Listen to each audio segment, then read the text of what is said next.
मान्यवर, मैंने आज किसी का जवाब नहीं देना है। आज मैं मेरे मन की बात और देश की जनता की आवाज को इस सदन के सामने रखना चाहता हूं, जो सालों से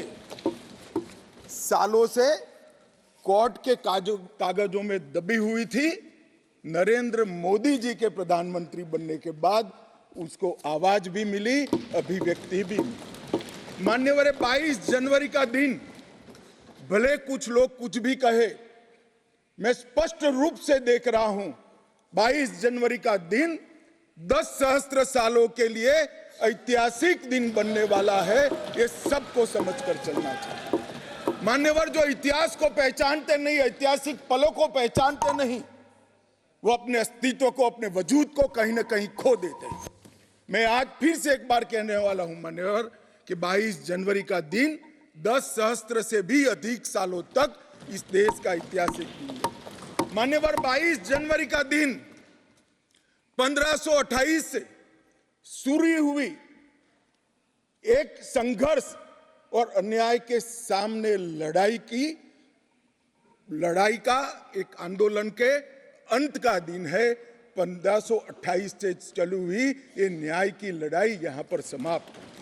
मान्यवर, 22 जनवरी का दिन करोड़ों भक्तों के आशा आकांक्षा और सिद्धि का दिन है। उनकी आज आशा आकांक्षाएं सिद्ध हुई है। मान्यवर, 22 जनवरी का दिन भारत की, समग्र भारत की, मैं चाहूंगा कि समग्र भारत पर पूरा सदन गौर करे।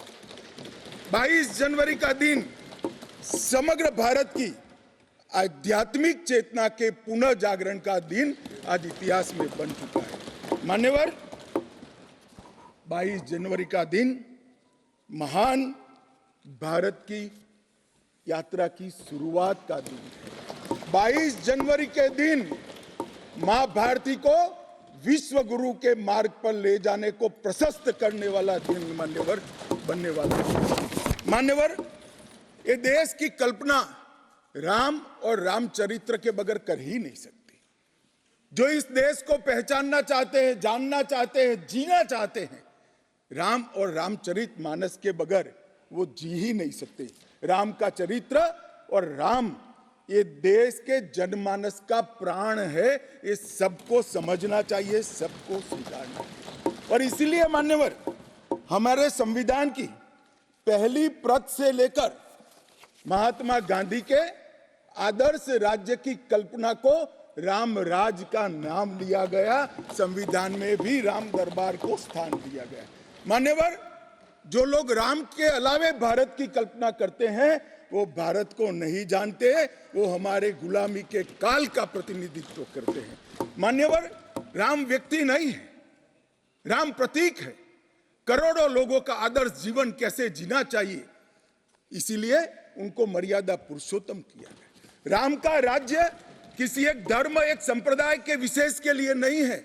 राम का राज्य, आदर्श राज्य कैसा होना चाहिए, इसका प्रतीक न केवल भारत, समग्र दुनिया के देशों के लिए बना हुआ है मान्यवर। और इसलिए मैं मानता हूं कि राम और राम के चरित्र को फिर से प्रस्तावित करने का काम 22 जनवरी को हुआ है, मोदी जी के हाथ से हुआ है। वो इस देश के लिए सौभाग्य का विषय है। मान्यवर, हम सब उन सौभाग्यशाली लोगों में से हैं जो 1528 वहां पर राम मंदिर देखना चाहते हैं। पीढ़ियां चली गई, हजारों लोग, लाखों लोग शहीद हुए, संघर्ष किए, आंदोलन किए, मगर ये दिन देखना स्वप्न में नहीं आया। आज हम सब बहुत सौभाग्यशाली है कि इस देश को हम देख सकते हैं। मान्यवर, भारत की संस्कृति और रामायण को अलग कर कर देखा ही नहीं जा सकता।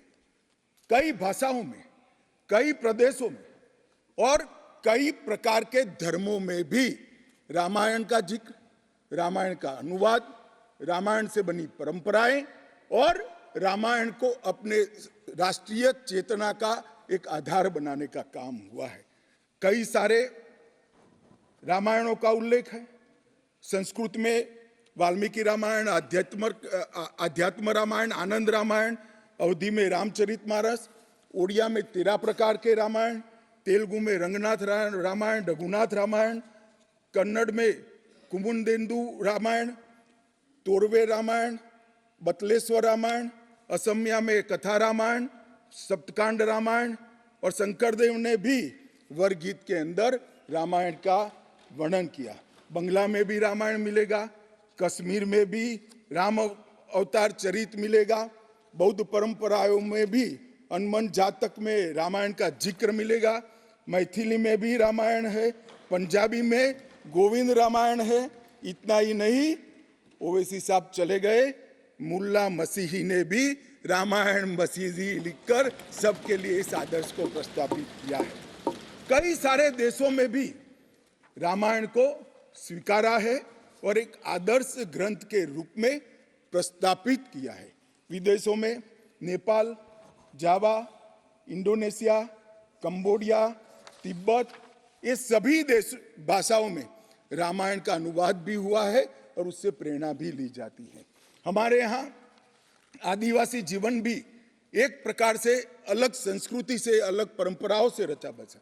उरांव में, बोडो में, संथाल में, संकाल में, बिरहोर में और छोटा नागपुर में सभी जगह स्थानीय भाषाओं में रामायण का अनुवाद भी हुआ और रामायण के आधार पर अपने जीवन को आदर्श को बनाने का काम भी हुआ। मान्यवर, राम और रामायण से अलग इस देश की कल्पना हो ही नहीं सकती। मान्यवर, ये जो राष्ट्र की इच्छा की परिपूर्ति सम्माननीय मोदी जी के हाथ से 22 जनवरी को अभिजीत मुहूर्त में हुई है। ये लड़ाई 1528 से लड़ी जा रही है। दशकों तक ये लड़ाई चली। मान्यवर, दशकों तक लड़ाई चली। लगभग 1858 से कानूनी लड़ाई चल रही है। जब से अंग्रेजों का शासन था, 330 साल के बाद कानूनी लड़ाई का आज अंत आया है और रामलला अपने गर्भगृह के अंदर विराजमान हुए हैं। मान्यवर, 330 साल के बाद और 1528 से एक लंबा जो आंदोलन चला उसकी समाप्ति हुई है और देश की आध्यात्मिक चेतना की जागृति हुई है।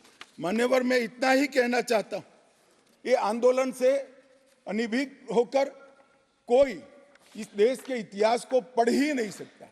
आज से नहीं, 1528 से हर पीढ़ी ने इस आंदोलन को किसी न किसी स्वरूप से वाचा दी और ये मामला लंबे समय तक अटका रहा, भटका रहा, लटकता रहा।